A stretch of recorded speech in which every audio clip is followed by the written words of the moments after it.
Discussion of possible action including a review of county policy number 36, public access to county records relative to the County Public Records Act. Our sponsor on this is Supervisor Brown. Thank you, Mr. Chairman, and I thank you along with my fellow supervisors for allowing me to bring this forward and have some discussion on it. Not too long ago, I went through training given by our county council on the Public Records Act. I felt, given recent controversy, that it was very important that we review it and decide if there are some changes in our county policy. But most importantly, I want the public as well as all department heads, agency heads, and all employees to know what the code says, what the law is, and what the county policy directs. So, County Council, could you talk to us a little bit? We do have Mendocino County Policy 36, which is entitled Public Access to County Records, and this was adopted by the board back in September 12th, 2000.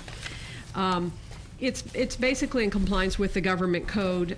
There have been some minor changes, and so I am willing to look at the county policy and make some minor revisions to it so it mirrors the Public Records Act that's set forth in Government Code 6250 et sec.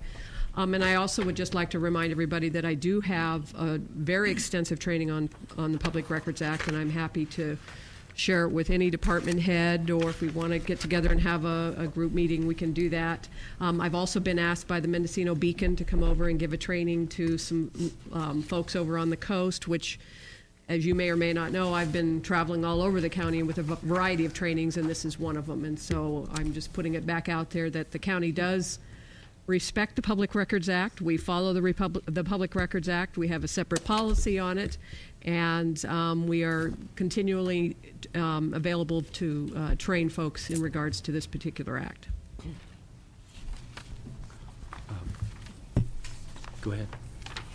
I also think it's important to allow our county council, if asked, to go to special districts and other public agencies within the county to also give the presentation, because I think it's important for the public to be able to get information on any issue that they may want, and that is within the law and the code to provide. Any members of the audience want to speak on this issue? Supervisor McCown? Well, and perhaps rather than go to each individual district, if there is interest, County Council could schedule a training and have all those who are interested attend that one training or presentation, whatever we call it. That's a great recommendation. So there's an alternate motion here to maybe want to refer it to a committee, to the General Government Committee. You don't feel that's necessary at this time? Is that Supervisor Smith? Thank you, Mr. Chair. Well, I think the County Council has been very proactive on this. As an example, when the Westport Municipal Advisory Council was formed, she took it upon herself to go there because that was a newly formed entity to provide the ethics training. So ethics training is one that she has taken to various entities in the county. So to Supervisor McCowan's comments, yes, I think is to be efficient and with everyone's time and with our limited resources to try to offer these for special districts, obviously get the word out that these trainings will occur, so it doesn't have to be on a district by district basis. There can be some more economy of scale. So I'd like to ask Supervisor Brown, who's the person that brought this forward as an agenda item today, does she think it warrants going to the General Government Committee for review, or do you think that Council independently can review the 2000 policy and make recommendations back to us? I don't know. I think for County Council to review our policy and make recommendations, Yeah. I think that's appropriate. Yeah, I have reviewed it, and there are just some minor changes that we could add. So I don't think we need to send it to the committee. I agree. And I think the central point is that the county is not refusing to provide information that is requested. There obviously was a misunderstanding on how that information would be provided, but it is the policy to provide it. Yeah. So Supervisor Brown, would you want to put that in the form of a motion to direct? Yes, I'd like to move for county council to make the appropriate revisions, minor revisions to the policy and bring it back for review. Second. Motion and second, any discussion? All those in favor?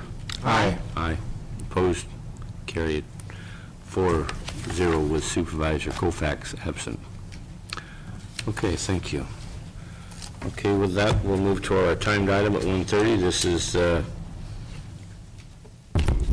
agenda item 5D, discussion and possible action regarding on a presentation of a cost-benefit analysis relative to a proposal submitted from Solid Waste of Willits for the privatization of site operations of Mendocino County Division of Solid Waste Container Sites, Albion, Boonville, Casper, South Coast, and Potter Valley.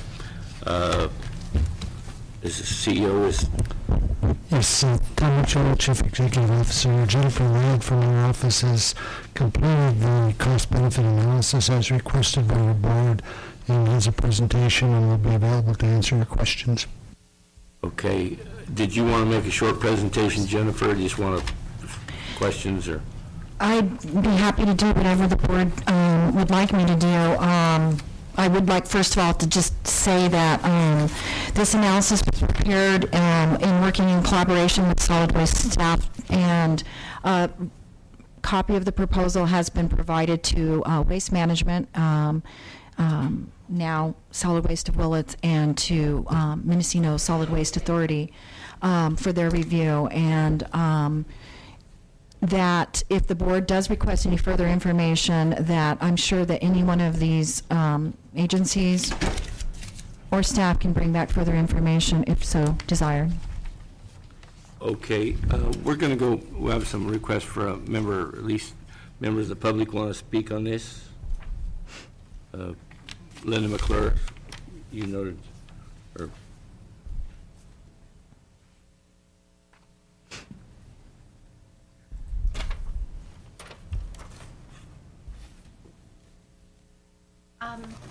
I actually would like to hear the presentation before I make comments. If either Ms. Wyatt or Mr. Ward is going to be speaking, I would prefer to wait until hear what they have to say before I make comments. fine, fine. Thank We'll you. recognize you then.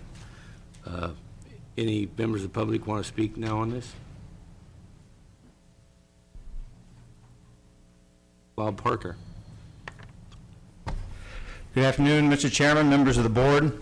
I'm Bob Parker, resident of Redwood Valley, but I'm here today as a private citizen. I'm representing Rediscover Freedom, even though I am a county employee. The last time your board did hear this item was on the 16th of December, and at that time I heard a bunch of assumptions or allegations, and at the time I said, I'm from Missouri, you got to show me. What I mean is, don't show me the operation, show me the figures, show me the hard data that shows that going to privatization would save the county money in the lifespan. I haven't seen that information, and I would say this, that the analysis that we're going to hear today is based on limited information. Had the county gone out with a request for proposals, we would have seen the fruits of competition. We don't have it in this setting. And also, once we get the proposals, if the board decides to go that way, that information should be reviewed versus in-house operation.